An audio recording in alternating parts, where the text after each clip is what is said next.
And there we go, Lydia Houston. So grateful to have you here with us. And this mic is all yours. Thank you, Lynn. It's so good to be here. Uh, I am, I've been reading from Living A Course in Miracles by Dr. John Mundy. And last week, we were talking about paradoxes. And I just want to quickly go over the paradoxes and then get into a really interesting section about watching your projections, which means watching your judgments and condemnations. So, about paradoxes. According to Dr. D.T. Suzuki, the man who brought Zen Buddhism to the West, knowledge cannot be described as it stands above or outside of the boxes of words and reason. According to Suzuki, when language is forced to be used for things of the transcendental world, it becomes warped and assumes all kinds of oxymora and paradoxes.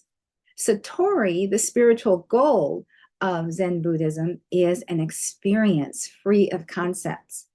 The Course is likewise filled with paradox. Here are just a few. Use the mind to go beyond the mind. We overlook what is not there.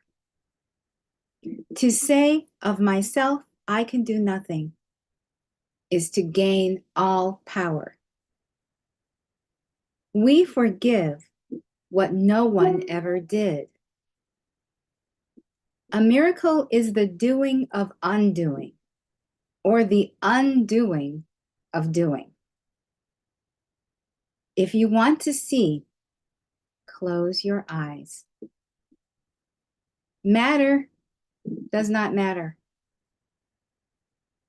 Awakening is rest. Death is nothing. As we forgive the world our guilt, we are free of the world. To find yourself, lose yourself. What we thought we were seeking is seeking us. The best way to get somewhere is to let go of the need to be anywhere. Ceasing to be an individual, one gains their independence. Watching projection. Watch projection. Just look at it. Try not to analyze or interpret. Just let it be what it is. Fat, skinny, tall, and short are judgments made with ego eyes. See people instead. See love instead. See innocence. When American statesman Daniel Webster wanted to give a person the impression that he remembered him but could not recall his name or where they had met before, he would ask, "How's that old complaint?" 9 times out of 10, the person would begin to unfold some grievance and thereby identify himself. Living the Course means being willing to look at how much I do not want to see my brothers sinless. We want to find problems in the world. Changing vision from the ego's perspective to that of spirits is the beholding of a holy, sinless, and innocent world. Seeing a sinless world, the love God has for us becomes us. Correct perception simply sees. And in that seeing, there is freedom and knowledge. Innocence is truth. Nothing but truth exists. Truth is all that the innocent see. Selfishness, judgment, complaint, and attack make the world look fuzzy and unclear. There is nothing partial about knowledge. Every aspect is whole, and therefore no aspect is separate. You are an aspect of knowledge, being in the mind of God, who knows you. All knowledge must be yours, for in you is all knowledge. A Course in Miracles. A baby was left alone on a blanket in a backyard while the mother ran into the house to answer the phone. When the mother returned, she found that a small, non-poisonous snake had crawled onto the blanket, and the child, thinking it a toy, had picked up the snake and was shaking it as one would a rattle. The child was safe, and by this time, the snake had been shaken to death. The innocent of eye never saw the potential problem. Innocence does not mean naivete. Indeed, we need to be very aware of all the tricks of the ego and then choose to see things differently. This requires a reversal in thinking. It means defenselessness instead of defensiveness. It means seeing love in all things, even when it looks like an attack. Revelation is literally unspeakable because it is an experience of unspeakable love. Choosing God, life is effortless. At any moment of any day, the real us that we are, our true selves, that little spark can choose which direction we will go. If in doubt about a decision, ask, will this bring peace of mind, or will it take away my peace of mind? The decision is right when it brings peace. Repeatedly choose peace, and peace will come. The ego's perception has no counterpart in God, but the Holy Spirit remains the bridge between perception and knowledge. By enabling you to use perception in a way that reflects knowledge, you will ultimately remember it.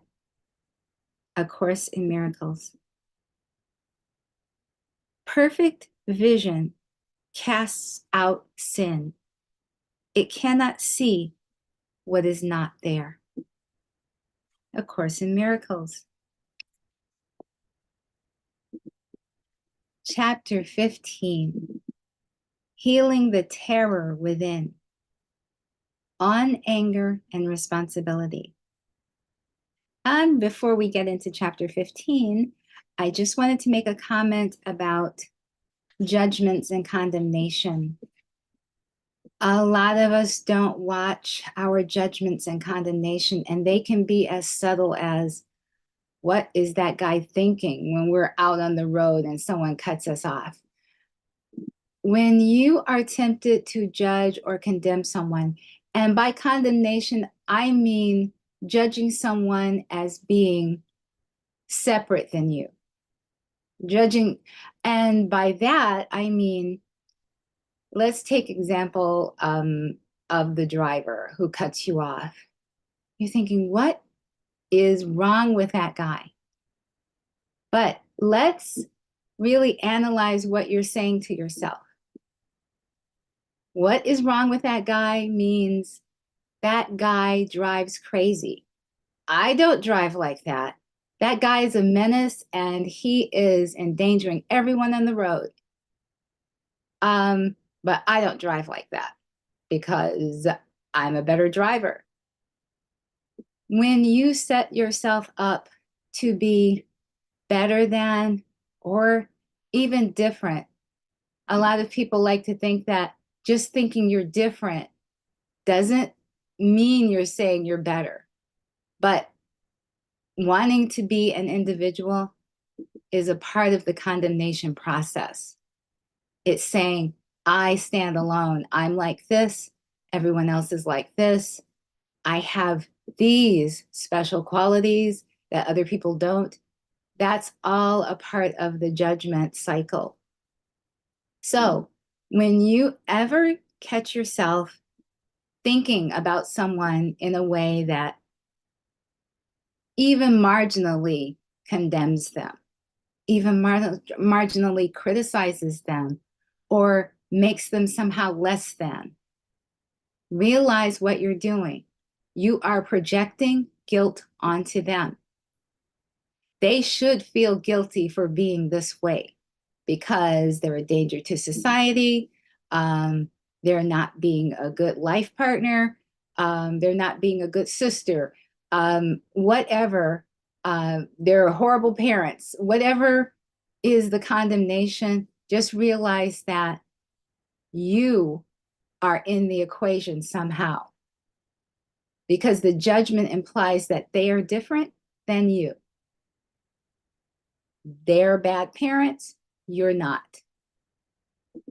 That's not a good sister over there, but I am a good sister. That's not a good friend, but I am. When you think that way, you are cutting off your salvation and cutting it off at the knees. What you want to do is, whenever you find yourself feeling critical or condemning or judgmental,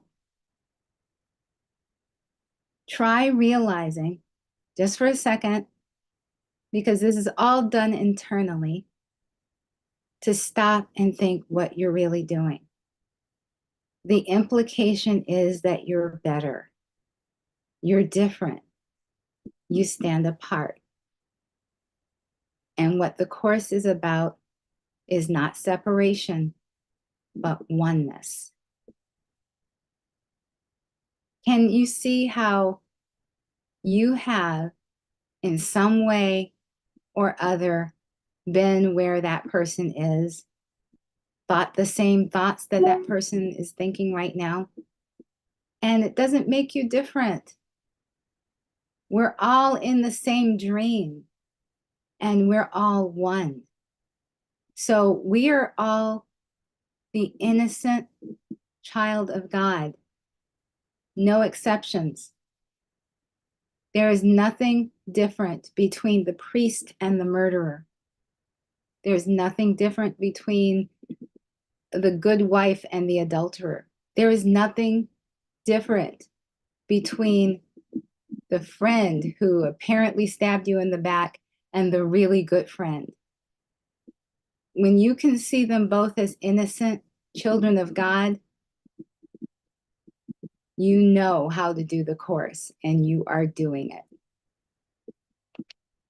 So let's move on to chapter 15, Healing the Terrorist Within, on anger and responsibility. You who feel threatened by this changing world, its twists of fortune and its bitter jests, attend this lesson well. The world provides no safety. It is rooted in attack, and all its quote unquote gifts of seeming safety are illusory deceptions. A Course in Miracles. The Yenta and the Shenpa, developing special relationships. There is an old Jewish saying that being self-absorbed is like having a yenta in your cap.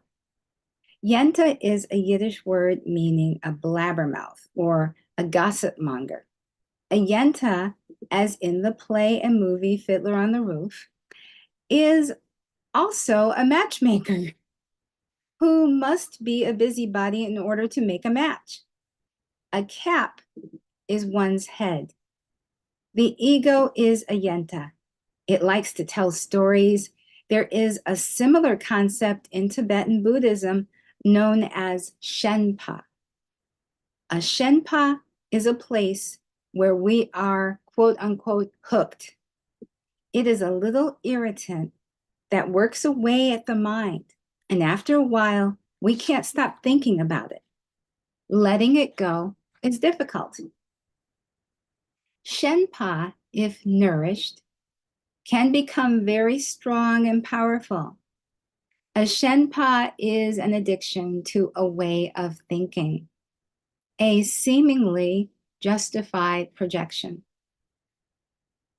Healing occurs as a patient begins to hear the dirge he sings and questions its validity.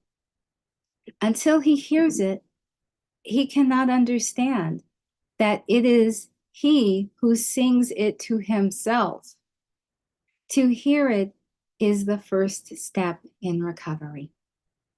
To question it must then become his choice. A Course in Miracles. These fleeting awarenesses represent the many opportunities given us literally to quote unquote change our tune.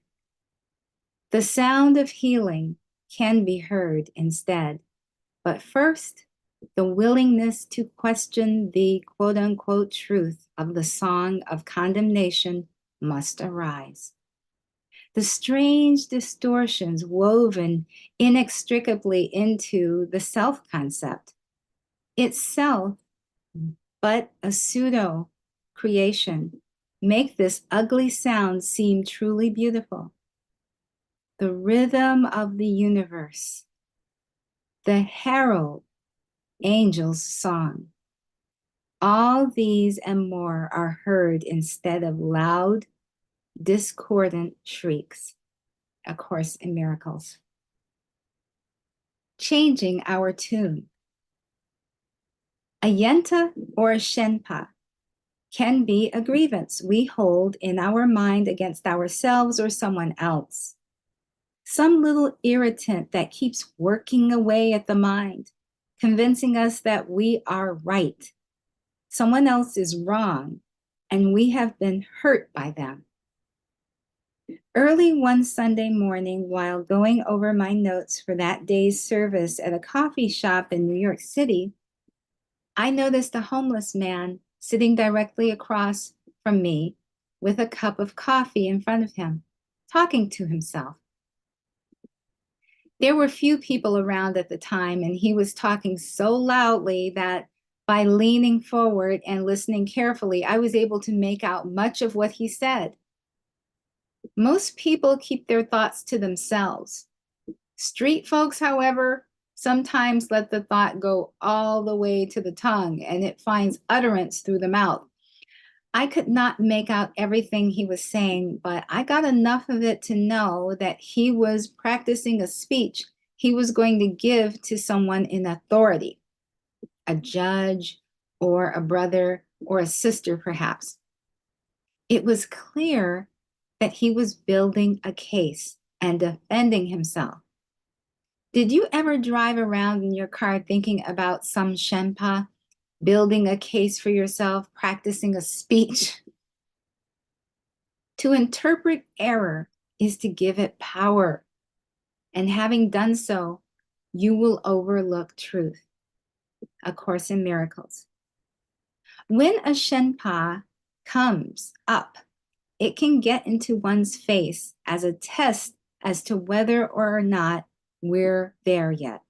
The ego often plays the role of sneaky Pete, and just when we think we've gained some freedom from it, it slips back in the door and grabs us.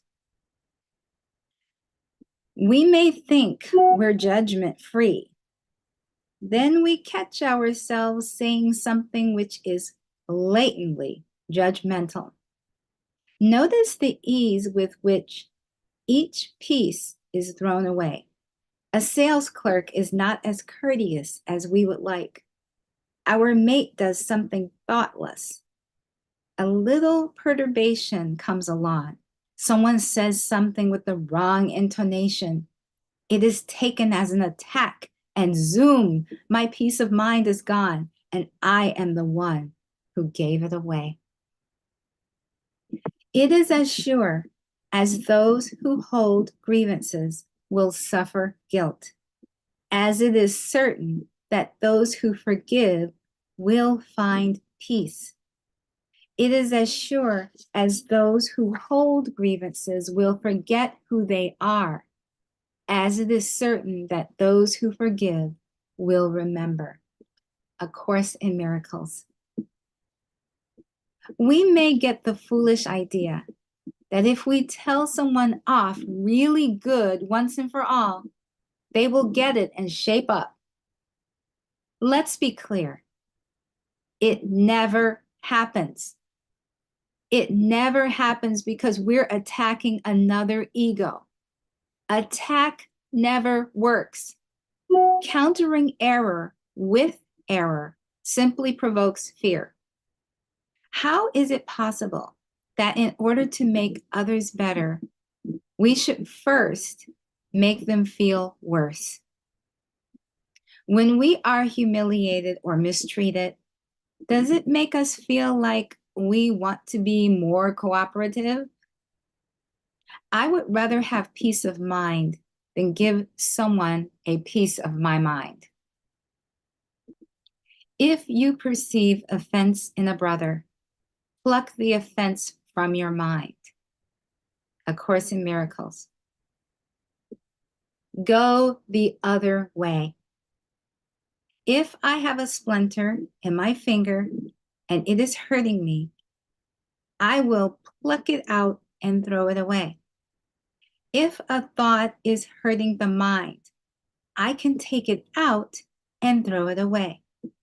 I do not deny it or repress it. I just let it go. There is a wonderful story told about Clara Barton, who organized the Red Cross. One time, a friend recalled to her a cruel thing that had happened to her some years previously, but Clara seemed not to remember the incident. "Don't you remember the wrong that was done you?" the friend asked. "No," said Clara. "I remember forgetting it. That's all I remember." Reason will tell you that the only way to escape from misery is to recognize it and go the other way. A Course in Miracles. It does not make any difference if I am right or wrong about what I feel hurt or angry about. The mistake is in being angry. When angry, the best advice is always to, quote unquote, wait a minute. The best response is delay. Counting to 10 is a good idea, and counting to 60 is even better. The ego always speaks first. A Course in Miracles. But it is always possible to suspend the ego projection for a moment in order to gain perspective. Delay means looking at what is happening. A teacher of God cannot be insulted. You cannot be insulted. Only an ego can be insulted, and we're not egos. Can you imagine Jesus being insulted? We are to teach no one that they can hurt us. If we do, we teach ourselves that something which is not of God has power over us. A Course in Miracles. Do not defend. No one can become an advanced teacher of God until he fully understands that defenses are but foolish guardians of mad illusions. The more grotesque the dream, the fiercer and more powerful its defenses seem to be. A Course in Miracles.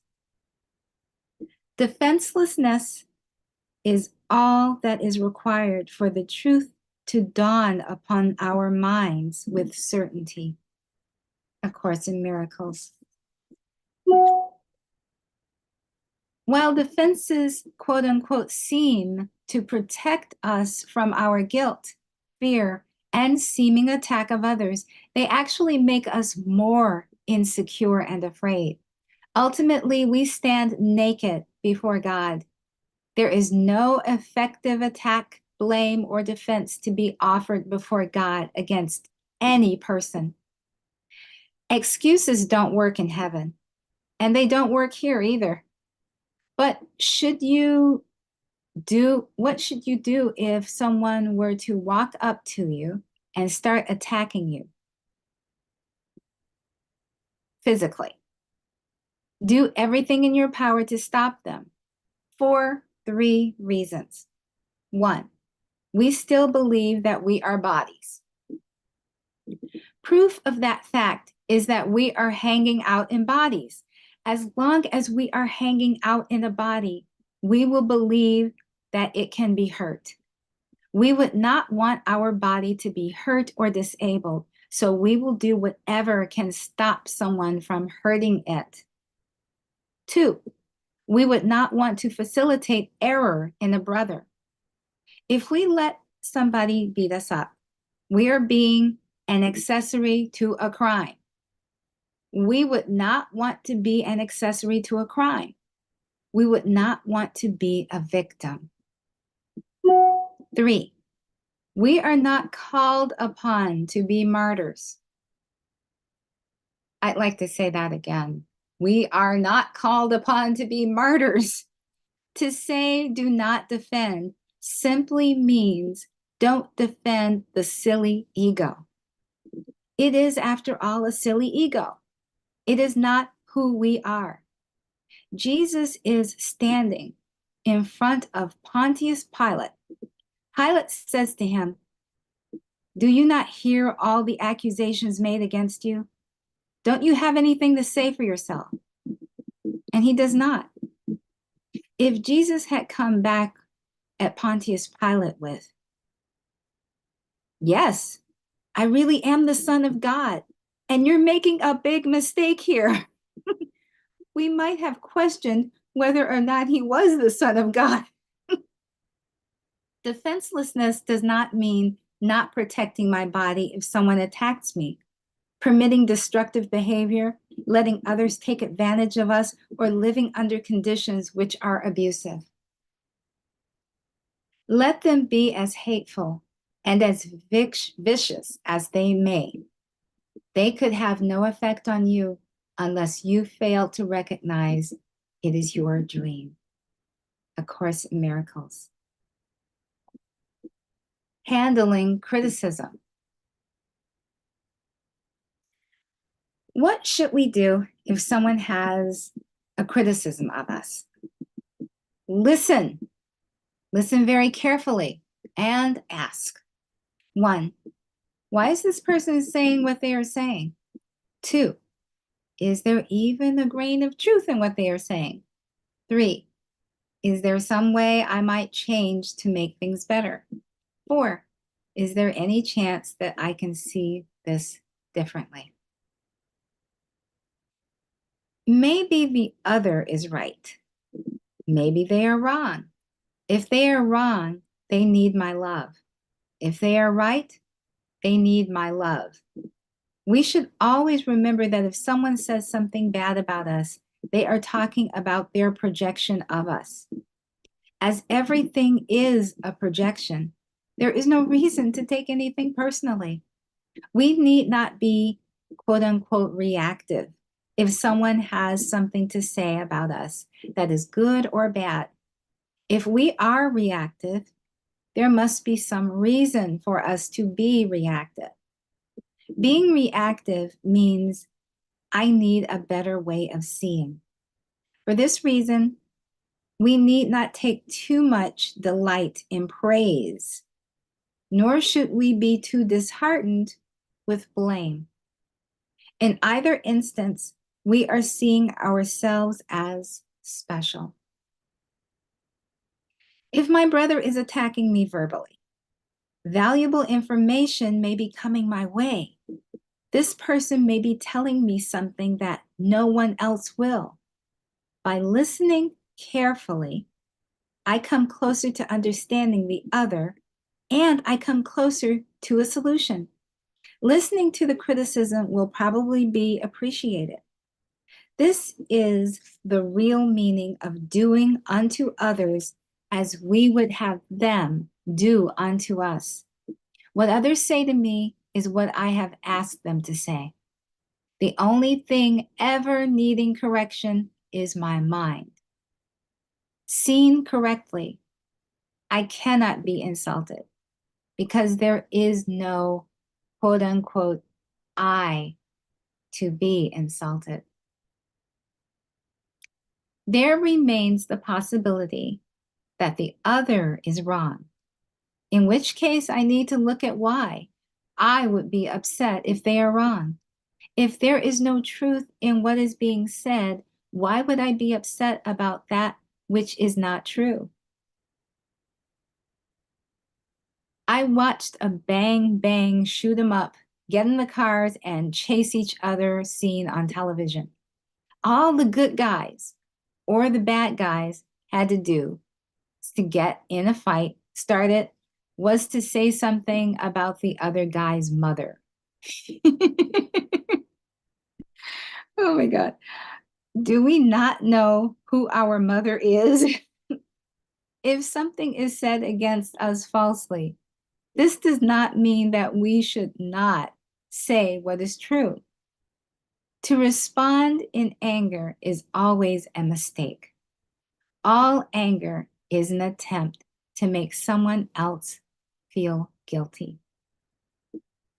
Agree with your adversary quickly while you are in the way with him, lest at any time the adversary deliver there to the judge, and the judge deliver thee to the officer, and thou be cast into prison.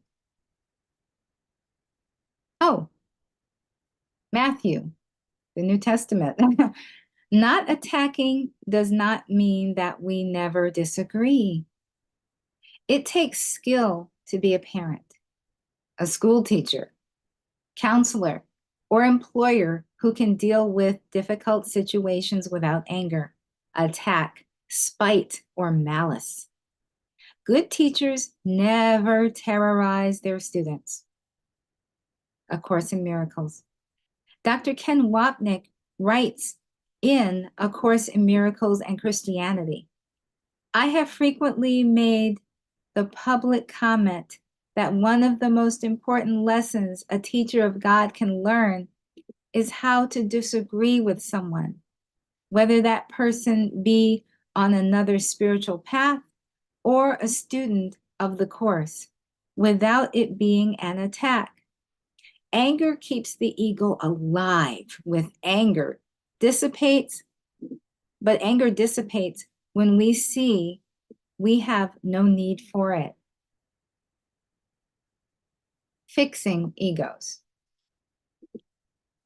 The alertness of the ego to the errors of other egos is not the kind of vigilance the Holy Spirit would have you maintain. To the ego, it is kind and right and good to point out errors and correct them. If you point out the errors of your brother's ego, you must be seeing through yours, because the Holy Spirit does not perceive his errors. A Course in Miracles. A little boy wrote a story for his mother and gave it to her. The mother took the story and, noticing a mistake in grammar, she got a pen and fixed it. She noticed another error and still another error. Finally, she finished fixing the paper and gave it back to her little boy, who was in tears, and he said, I didn't want you to fix it. I wanted you to like it. It is always a mistake to try and fix another ego. Egos can't be fixed. Egos don't need to be fixed. They don't exist. The world does not need to be fixed. It needs to be loved. Our friends do not need to be fixed. They need to be loved.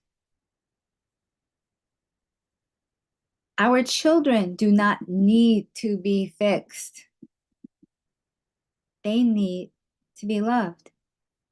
The only thing which needs to be fixed is, quote unquote, the cause of the ego in my mind. There is a correct form of projection, namely the extension of love, and thus the undoing of guilt through forgiveness. Love is extension. The ego projects to exclude. The Holy Spirit extends to include, and thereby recognize oneness. Attack is never discreet and must be relinquished entirely. A Course in Miracles. This was a very telling chapter. It's full of so many gifts here. Fixing egos. Let's talk briefly about fixing egos and extending love.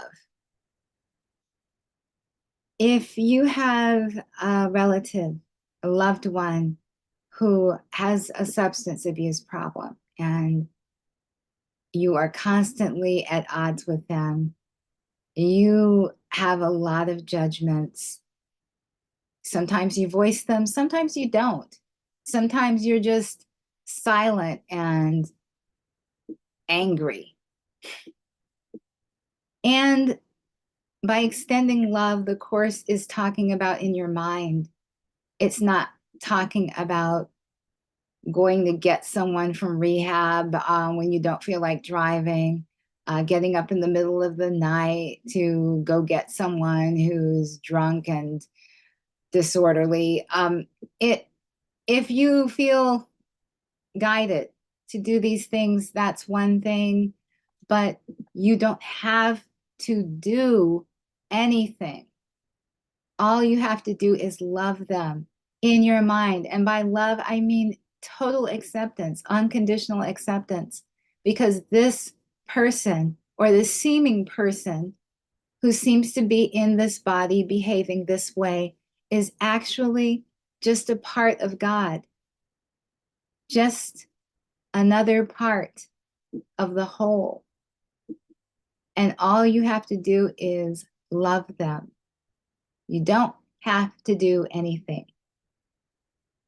You don't have to sit in a car and listen to their dribble. You don't have to do anything. All you have to do is love them. And that takes place in the mind. And if you don't know what that looks like, just loving someone silently and not feeling that you have to do anything, take, for instance, helping someone get out of jail after they've been arrested for disorderly conduct or something of that nature. You can do it with love or you can do it with resentment. No matter if you say nothing at all, judgmental or unkind, your resentment is felt. It is a silent hostility, and it is felt, and you're not fooling anyone. When you go get that same person with love in your heart, even though you don't say anything, they feel the love.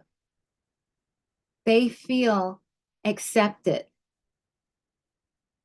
They don't feel judged. And it does have an effect. It truly does. So, when you want to extend love, just realize that it's not about doing quote unquote good works in the world. It's not about being charitable and unselfish in your actions. It's not about actions at all. It's about how you perceive things. It's about how you think. And by thinking, I just mean in your mind, you hold this person as a priceless part of the whole Christ. And they cannot do anything on this plane of existence, in this dream, but be themselves and play out the role that they've been assigned. So they're doing their thing, and you're doing your thing. And part of your thing is doing this course and trying to find your way home. So extend love silently or verbally. It doesn't really matter, but as long as the love is real. And do not condemn. If you want to do the course, that's all you have to do. So moving along.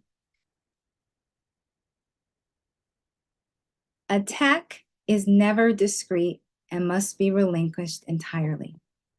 This is a heavy teaching. If I see a problem in my brother, it must be in me. To point out error is to amplify error. I have to ask, what is it in me which needs to find a problem? With anything I'm about to say, I ask, will what I'm about to say be truly helpful? Whenever we attack, we are attacking another ego. How is that ego going to respond? It is going to get angry and defensive and attack back. Living the course means listening to criticism, finding the value in it, if any, and thinking about what I might do to see this situation correctly. And that 99.9% of the time, when we offer up our critiques to others, we're not going to get through to their right mind. We're going to be hitting on their ego, and the ego is going to respond the same way egos always have responded, with defense and attack or counterattack. Thus, it is that attack never works, and safety lies in defenselessness. Let him be what he is. Oh, it is 4 o'clock and I need to take off. I will be with you all again next week. I just want to say that the next section, Let Him Be What He Is, touches upon what I was saying about roles being assigned to these seeming bodies out here and letting someone else play their role. Just realize that you must play your role with honor and do it valiantly. But we're doing the course, all of us, our community in this lifetime. And that's part of the role that we've been assigned to play in this lifetime. So let's play it with honor and do the course, okay?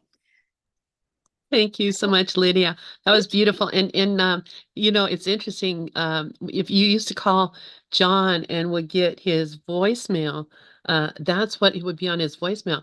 Let him be as he is, make not of love your enemy, or let your brother be as he is, make not of love an enemy.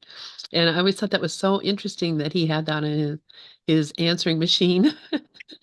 Voicemail, but I don't know if I haven't called him for a while and gotten his voicemail, so I don't know. But anyway, thank you so much, Lydia Houston, and I so appreciate you being here. And you have a great weekend, and we'll see you next week. Thank you. You too, Lynn. Bye.